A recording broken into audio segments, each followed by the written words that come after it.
Hi అండి, ఈరోజు మనం తయారు చేసుకోబోతున్న రెసిపీ మామిడికాయ ముక్కల పచ్చడి. ఈ మామిడికాయ పచ్చడి అనేది చాలా ఈజీగా 5 మినిట్స్లో తయారు చేసుకోవచ్చు. అంతేకాకుండా వేడివేడి అన్నంలోకి నెయ్యి వేసుకొని కలుపుకుంటే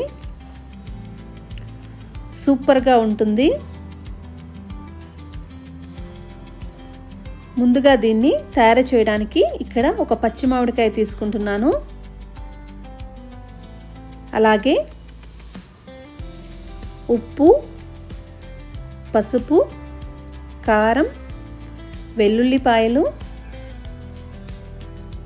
ఎండుమిరపకాయలు, తాలింపు గింజలు, ఆయిల్. ముందుగా మనము పచ్చి మామిడికాయను తీసుకొని నీటిగా కడిగి తేమ లేకుండా తుడిచి ఆరబెట్టుకోవాలి. ఇప్పుడు ఈ మామిడికాయని చిన్న చిన్న ముక్కలుగా కట్ చేసుకోవాలి. ఈ మామిడికాయ మీకు కావాలంటే కొంచెం పెద్ద సైజులో అయినా ముక్కలుగా కట్ చేసుకోవచ్చు. ఇలా అన్నీ కూడా ముక్కలు చేసి పెట్టుకోవాలి. ఇప్పుడు ఒక రోల్ తీసుకొని ముందుగా వెల్లుల్లిపాయలు వేసుకోవాలి. వీటిని కచ్చా పచ్చాగా దంచుకోవాలి. ఇలా దంచుకున్న తర్వాత మనం ముందుగా కట్ చేసి పెట్టుకున్న మామిడికాయ ముక్కల్ని కూడా వేసుకోవాలి.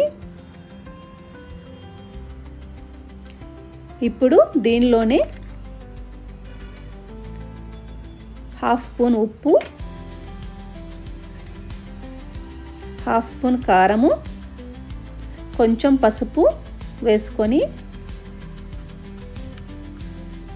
వీటిని కూడా 2-3 నిమిషాల పాటు దంచుకోవాలి.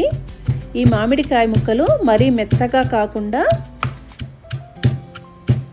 కచ్చా పచ్చాగా దంచుకోవాలి. ఇప్పుడు స్టవ్ ఆన్ చేసుకొని ఒక ప్యాన్ పెట్టుకొని ఆయిల్ వేసుకోవాలి. ఈ పచ్చడికి కొంచెం ఆయిల్ ఎక్కువ ఉంటేనే బాగుంటుంది. ఆయిల్ కొంచెం వేడైన తర్వాత తాలింపు గింజలు, ఆవాలు, జీలకర్ర, మినపప్పు వేసుకోవాలి. మనకి ఈ మినపప్పు అనేది లైట్ గోల్డెన్ కలర్ వచ్చేంత వరకు ఫ్రై చేసుకోవాలి.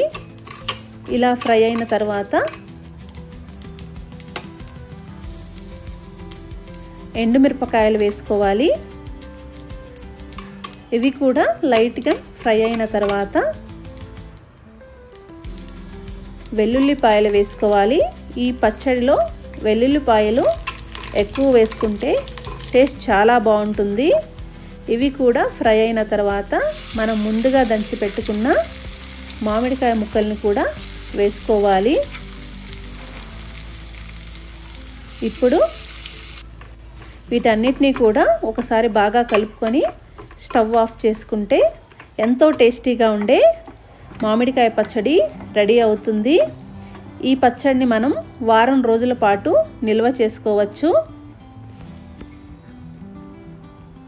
అంతే అండి, ఎంతో టేస్టీగా ఉండే మామిడికాయ ముక్కల పచ్చడి రెడీ అయింది. మీరు కూడా ఒకసారి ట్రై చేయండి. ఈ వీడియో కనుక మీకు నచ్చినట్లయితే లైక్ చేయండి, షేర్ చేయండి, సబ్స్క్రైబ్ చేసుకోండి. Thanks for watching.